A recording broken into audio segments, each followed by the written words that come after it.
अक्कलकोट जवळ एक खेडे होते. तिथे राधा नावाची एक बाई होती. बाळंत होऊन 8-10 दिवस झाले होते. मूल जन्मल्यापासून आजारीच होते. वैद्याने खूप उपचार केले, परंतु काही उपयोग झाला नाही. मूल अत्यवस्थ झाले. राधा स्वामी भक्त होती. शेवटचा उपाय म्हणून ती आपल्या अत्यवस्थ मुलाला पांघरुणात गुंडाळून स्वामींपाशी आली आणि मुलाला स्वामींच्या चरणांवर ठेवावे म्हणून मुलाच्या डोक्यावरचे पांघरूण तिने काढले. तेव्हा तिच्या लक्षात आले की मूल मृत झालेले आहे. राधाने आकांत मांडला. हमसून हमसून ती रडू लागली. ती महाराजांना म्हणू लागली, स्वामी, तुम्ही माझे तारणहार आहात. अत्यवस्थ मुलाला तुमच्या पायांवर घालावे म्हणून 6 कोस चालत आले. तुमच्या चरणांवर ठेवण्यापूर्वीच माझे मूल मरण पावले. मला या संकटातून स्वामी तुम्ही सोडवा. मला माझे बाळ परत हवे हो. स्वामी, बाईचा आकांत एवढा व्याकुळ करणारा होता की सेवेकरी सुद्धा द्रवले.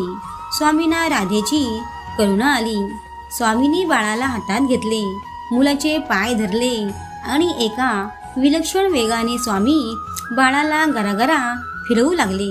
समोर एक चर खणलेला होता. त्या खड्ड्यात स्वामींनी मुलाला फेकून दिले. त्या मुलाने जिवंत होऊन रडून रडून आकांत मांडला. राधेला गगनानंद झाला. स्वामींनी आपले मृत मूल जिवंत केले याचा तिला एवढा आनंद झाला की तिने स्वामींचे चरण आपल्या आनंदराशूंनी धुतले. वारंवार पाया पडू लागली.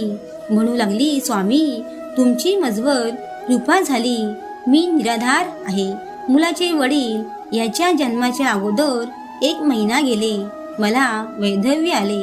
हा मुलगा माझा आधार आहे. परंतु काळाने त्याच्यावर सुद्धा झडप घातली. तुमची कृपा झाली. वंशाचा दिवा विझला होता, तो पुन्हा प्रकाशमान झाला. स्वामींनी राधेवर कृपा केली होती, परंतु गावातले एक तरुण वाड टोळके तेथे आले. स्वामींचे कट्टर वैरी होते. त्यातला एक जण पटकन म्हणाला, मूल जिवंतच होते. गरागरा फिरवून महाराजांनी खाली आपटले म्हणून ते रडायला लागले. इतकेच. स्वामींनी त्या उपद्व्यापी तरुणाकडे भेदक नजरेने पाहिले, मात्र त्या तरुणाचा जीव कासावीस झाला. मृत्यू देवतेला स्वामींनी रिकाम्या हाताने परत पाठवले नाही. मृत्यू देवतेचा रिकामा फास त्या वात्स्य तरुणाच्या गळ्यात पडला होता.